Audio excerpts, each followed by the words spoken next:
criminal justice is also another area that I know you emphasize as one of the five principles to look at for African Americans. Recently, I think a couple of days ago, the Detroit Free Press ran an article that in some of the prisons now, 50% of the prisoners have COVID-19.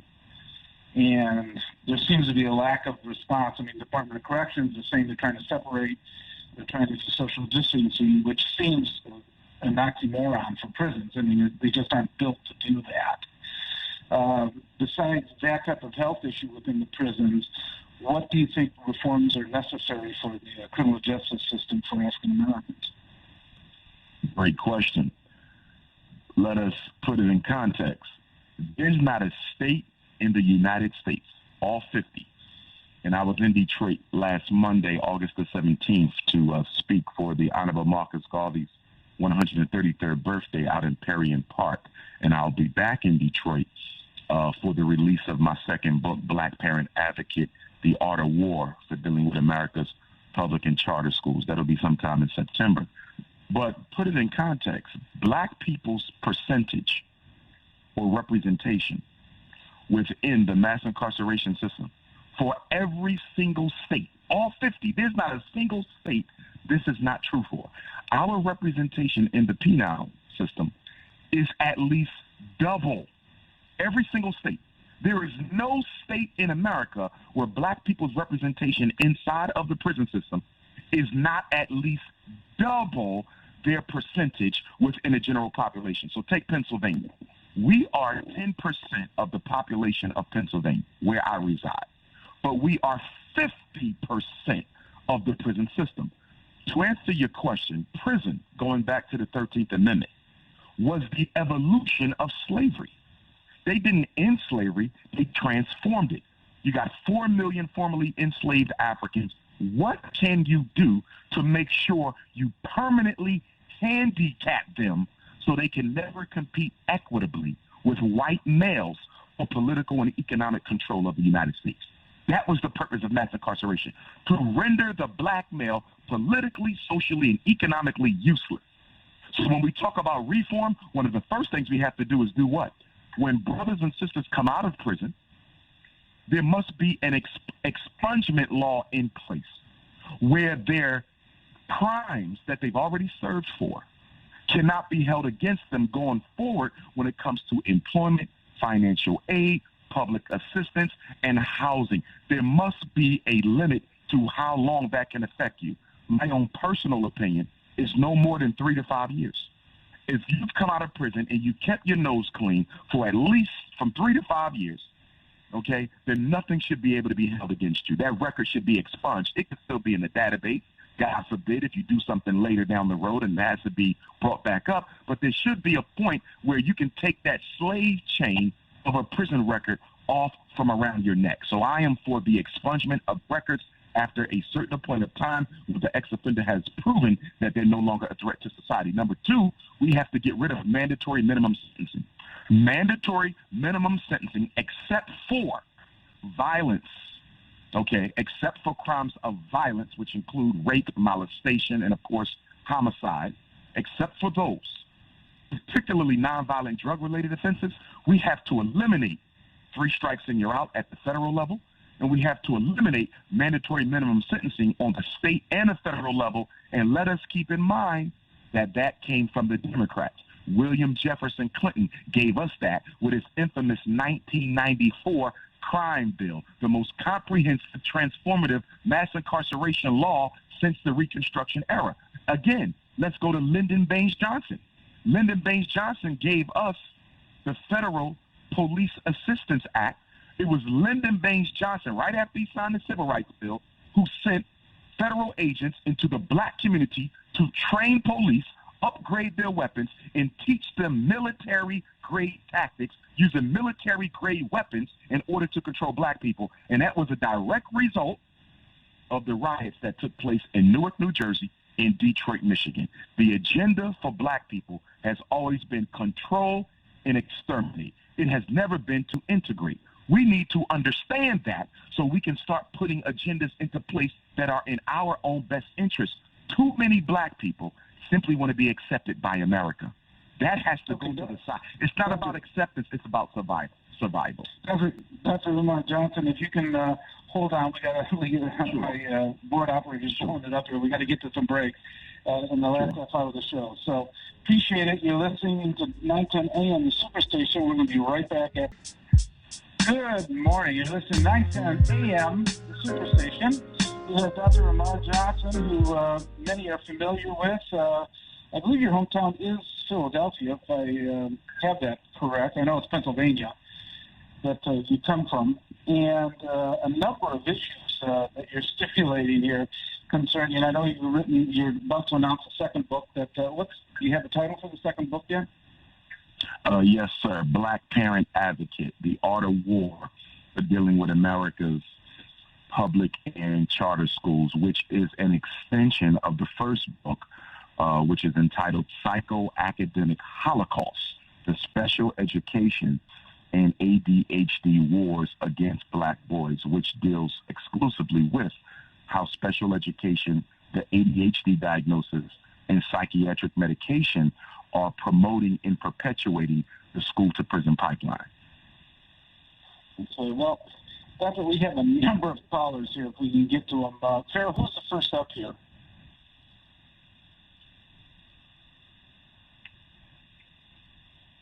Which caller was that? Did you need it? Charles, the first up, I believe. Charles? Yes. Hello? Hi. Good morning. Hi, Charles. Good. Okay, good morning. Dr. Umar Johnson. All right, you have a very interesting show and subject. My question is, I'm kind of confused, so help me out here.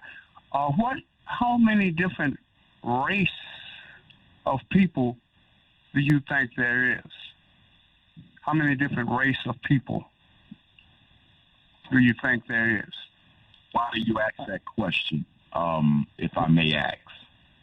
Yeah, well, I asked that question because I hear Negro, I hear Black, and I hear Afro. And it's kind of like confusing, when it comes to ethnicity, culture, tradition. And we need to get to the bottom of this, like you said. And when we put different definitions on ethnicities, cultures, traditions, then it causes confusion in many ways. Because Charles, we have a number of callers, so I'm sorry, but what's your direct point to Dr. Johnson? My direct point would be, we have to, like the gentleman said, your guest, we have to come to a conclusion to choose between Negro, Black, and Afro, as well as other ethnicities and cultures and traditions, not just by pigmentation, not just by complexion. Well, I cannot speak for him, but I think economics is important. Go ahead, Dr. Johnson. Okay. All life matters. All life matters. All life matters. Okay. Thank you and have a great day. Thanks. All right. To respond to that, yeah. Negro and Black mean the exact same thing. Negro comes from Spanish and Black is English. They both describe a particular color.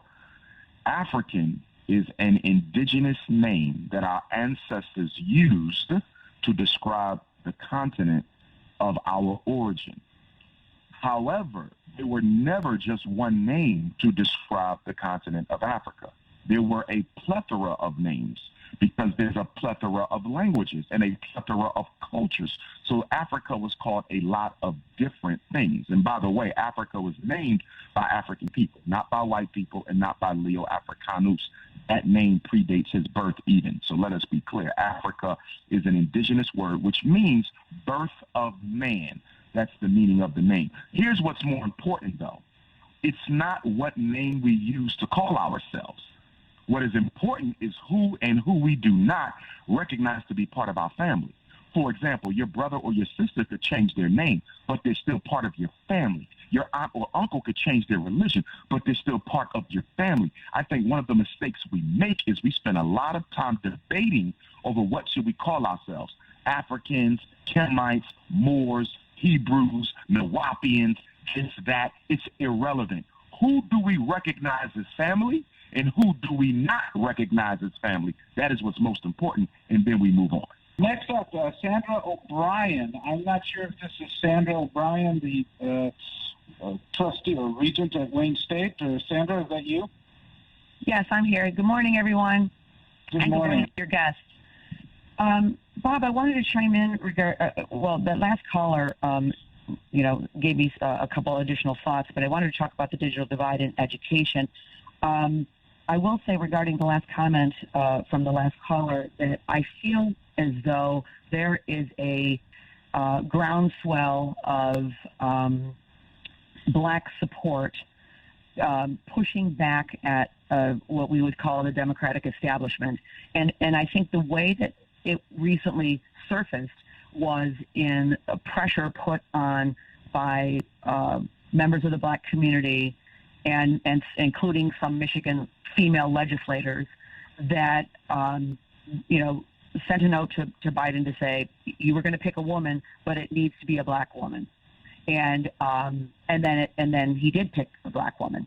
And I think the importance of Joe Biden has to realize that the Black community is what got him the nomination, and not selecting, and then a kind of additional push to select a Black running mate, a very intelligent senator who happens to be a Black female is, I think was the first kind of sign that there is this groundswell of support coming from the Black community. I wish we could say the same about, Bob knows I'm Mexican and Irish.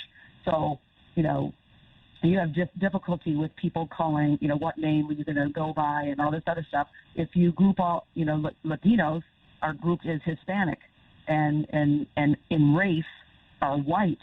But I think we're anything but that. And even among our Spanish-speaking cultures, Dominican are different from Cuban, are different from Puerto Rican, are different from Mexican, Honduran, Ecuadorian, Spaniards, right? So we're just all kind of grouped in one, because we all speak Spanish.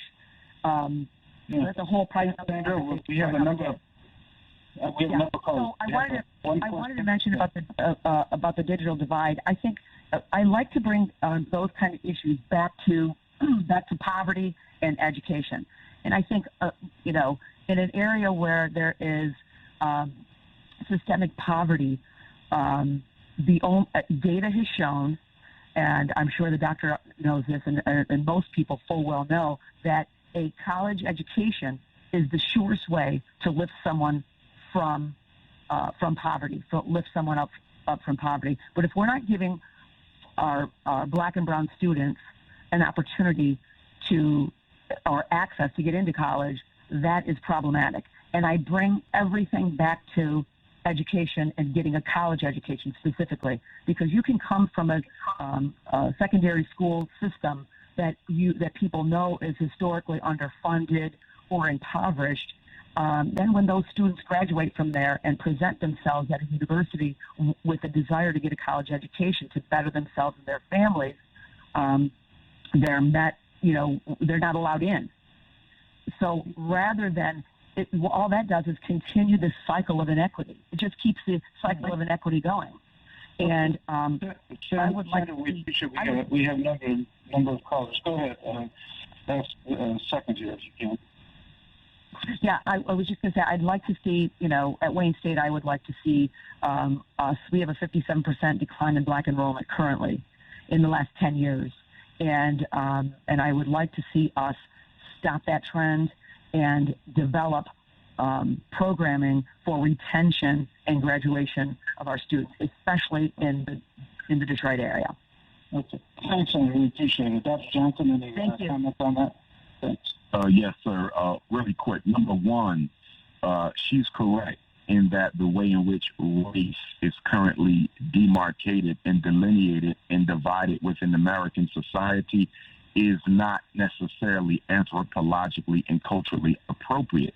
At the same time, we also have to understand that racial descriptions have been, and categorizations in America have largely been impacted by non-English speaking African people who came to America as immigrants and did not want to be identified with other black people, namely your Cubans, your Puerto Ricans, your Dominicans, and your Southern European immigrants. Many of them, when they came to America, they were included with black people because, number one, many of your Southern Europeans are very dark-skinned, so many of them were erroneously considered as mulatto or mixed race, so they had to fight back against that. And in the case of your Spanish-speaking light-skinned Africans, namely the Puerto Ricans, Dominicans, and Cubans, who are of African descent, whose ancestors came over on the slave ships, but they did not want to be included with black Americans. They did not want to be lumped in with the formerly enslaved. And so they fought to not be considered as black people.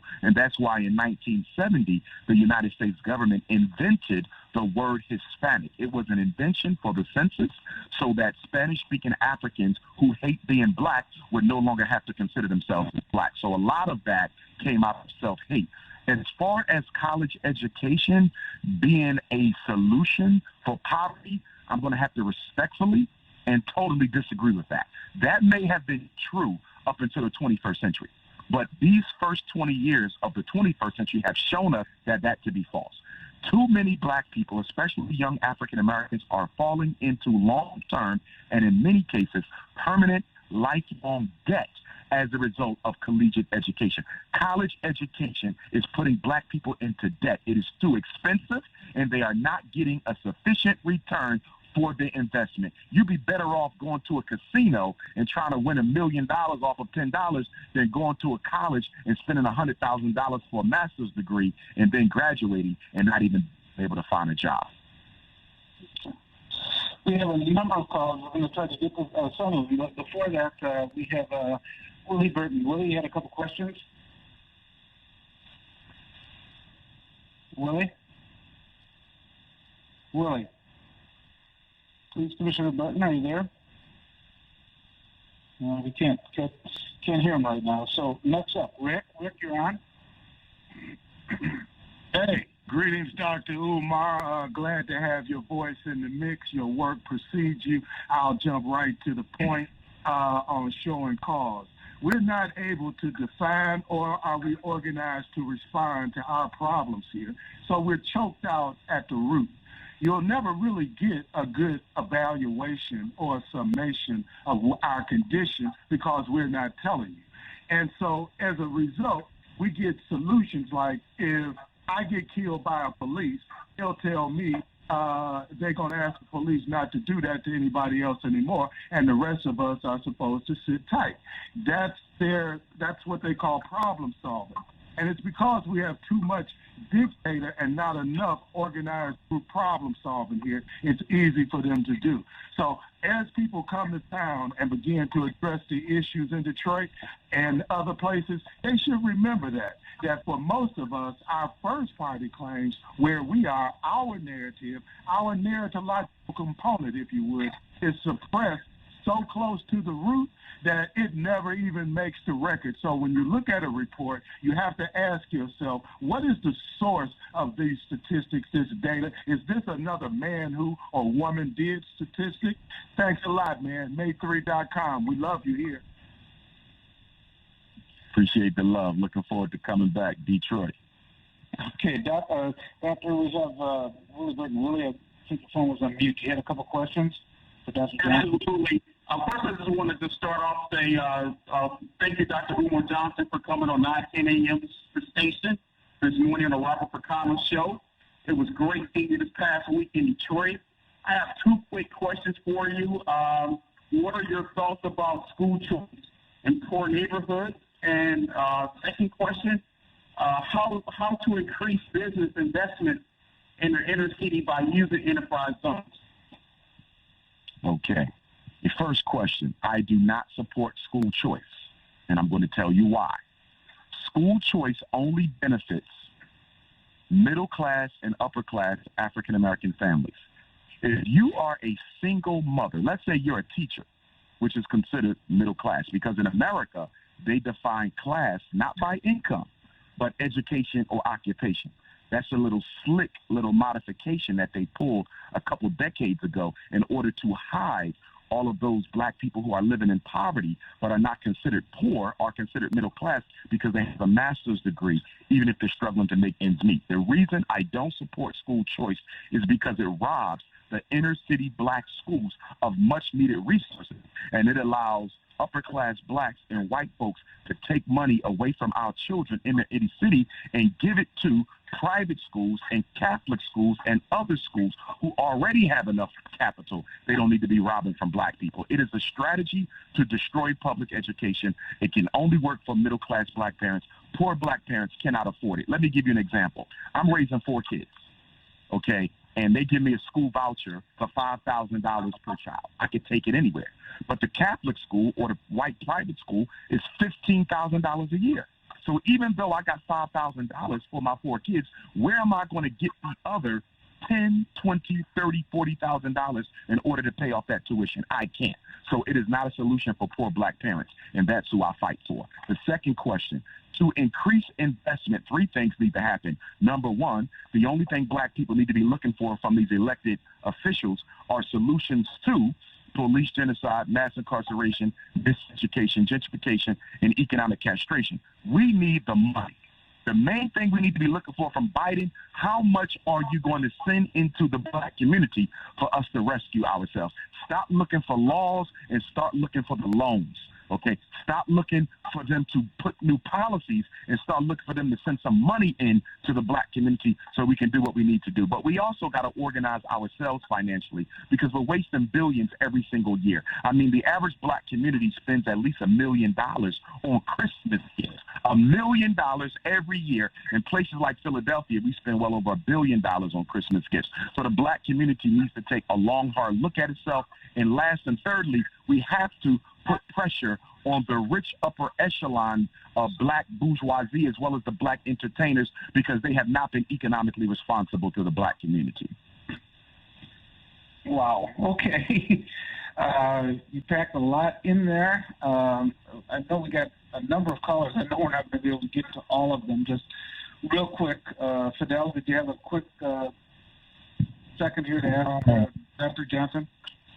Oh, man, before I heard who it was, I'm still here saying this is the same thing I say on national radio and people just shoot me down. Brother Umar, I agree with you 100% about vote, about the criminal, the justice system, everything. But the key is one thing that you miss, or I couldn't say that you missed because you cover everything. That's the majority of our black Christians, Baptists, and Catholic folks. They believe in everything that's fake and unmoral. And then you sit here telling what you said, they can say, well, I'm going to do what my parents did.